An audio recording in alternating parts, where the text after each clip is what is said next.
बहरा क्षेत्र मन्दिरमा आइपुगेको छु। यो धरान सुनसरी चतरामा पर्छ। सप्तकोशीको किनारमा अवस्थित छ।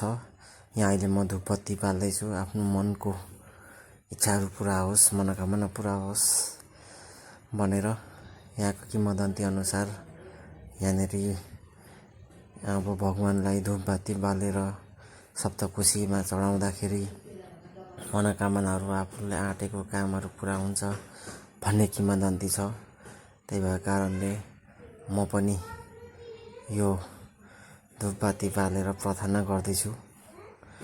अहिले यो बारा क्षेत्रमा यहाँ चाहिँ हरेक 12 वर्षमा चाहिँ मेला लाग्ने गर्छ, कुम्भ मेला लाग्ने गर्दछ।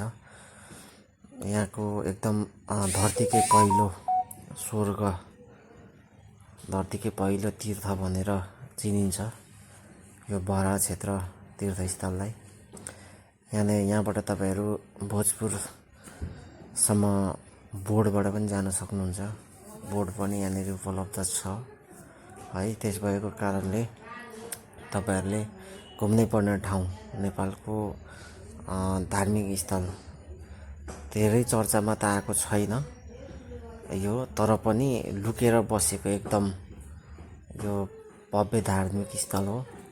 यहाँनिर पानी अर्चाउँदैछु म अहिले चाहिँ। पानी अर्चाउँदै पर्छ यहाँनिर। सप्तकोशीको पानी हो यो। 7 वटा कोशी मिसिएको पानी हो यो। यसलाई सप्तकोशी भनेर नाम दिएको छ। त्यसकारणले तपाईहरू पनि यस मन्दिरमा पूजा पाठ है, रुद्री पुण्यको कामहरू जो पनि गर्न सक्नुहुनेछ। यहाँनिर पुण्यको कामहरू पनि यहाँनिर गर्न सक्नुहुन्छ।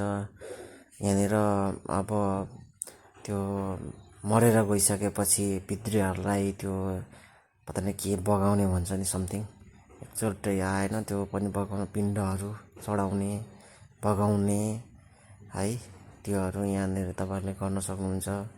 यहाँ मन्दिरमा शनिको मन्दिर पनि रहेको छ। यहाँनिर कालदेव भगवान यहाँनिर धेरै छ। यहाँनिर वृद्ध आश्रमहरू पनि छ।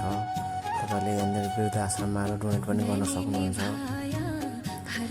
एकदम धरतीकै पहिलो तीर्थ भनेपछि तपाईँले बुझ्नुहोस् आफै है। धरतीकै पहिलो तीर्थको रूपमा मानिन्छ यो बहरा क्षेत्रलाई।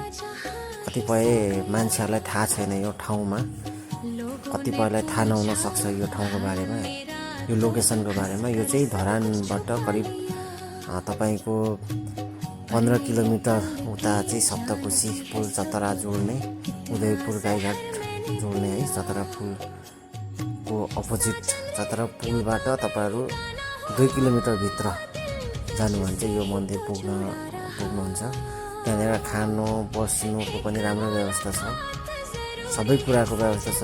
गाडीहरूको पनि सुविधा छ है। बाटोहरूको एकदम राम्रो सुविधा छ।